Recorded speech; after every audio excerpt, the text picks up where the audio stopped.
1 out of every 5 Israelis is an Arab, 15% of the electorate. That's an awful lot of seats up for grabs in the 120-seat Knesset. Yet rarely do Arab voters make much of a mark on the outcome of Israeli elections. The upcoming election on March 28, though, provides an interesting moment to assess where Arab Israeli voters are in fact.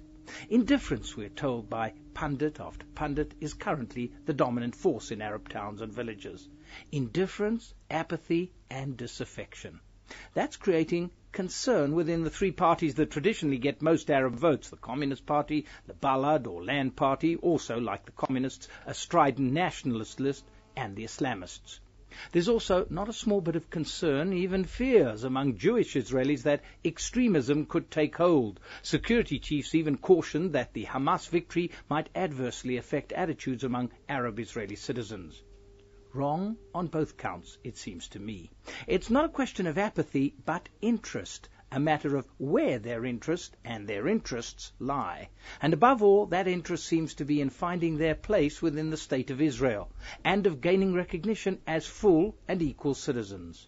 A few days ago, I was at a very interesting event in the Galilee town of Sachin. More than 500 people turned up at the wedding hall for the launching of a book brought out by the Arab Jewish Peace Center Givat Haviva. The book, Legends of Galilee, is essentially about land and memories of land. In the past, during a run-up to elections, rallies staged by Arab politicians would draw major crowds. Now they're barely able to raise a quorum. Yet here, for a book launch, there was such a large crowd, people from all walks of life. It was the message that appealed, a message about belonging. The turnout reminded me of something which Mahmoud Galia, an Arab journalist colleague, has been telling me for the last couple of years in relation to success of Sachin in another sphere, that of their soccer club, Bnei Sachin. Bnei Sachin is very much an Arab team, but it has a Jewish coach and also includes several Jewish players. A genuine coexistence team. Sachin's soccer success has Arabs all over Israel in thrall. They see in the achievements of Bnei Sachin the way to put forward to the Jewish majority the same demands they've been making all these years through politics. The demands for full equality, elimination of discrimination, and to become a fully fledged component of Israeli society. Fighting for these demands with soccer, rather than politics as the platform, is thought to have now a better chance of success. Or, as Mahmoud Galia would tell me, soccer has simply killed our politics. Can it actually work?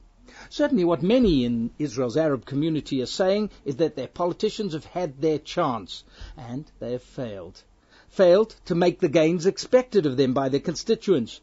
Failed to understand the mood of their constituents. Failed to help them alleviate their acute identity dilemma. Arab Israelis are indeed in a difficult identity predicament, hewn by conflicting desires to be both fully integrated citizens of their state, Israel, and still to be linked to their people and their relatives, the Palestinians. A prime identity dilemma, as another of Sachin's sages, Razal Abu Raya, would put it, the desire to find a way to handle when one's people is at war with one's state. What the politicians, both Arab politicians and to some extent Jewish politicians too, haven't properly understood is that a major shift in thinking has occurred among the Arab community. As Razal Abu Raya puts it, we don't want to languish on the sidelines of Israeli society. We want to be accepted as equal citizens and above all to be a full part of Israeli society.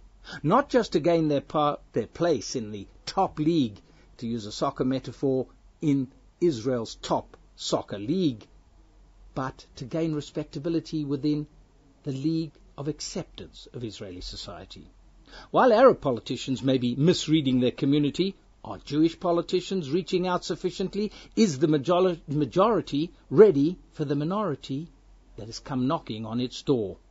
Some parties do have Arab candidates placed prominently, but for the mainstream Jewish parties still choose to leave Arab voters on the sidelines. A pity, it may be argued, if only for the number of votes that could be garnered.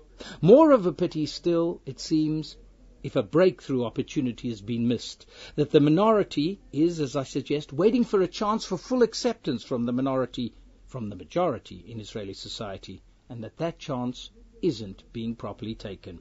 Where, one may finally ask, is the political equivalent of Bnei Sachnin, Sachnin's coexistent soccer team, the political party of real consequence, of real coexistence, which would offer the minority a chance to be in the same political team as the majority.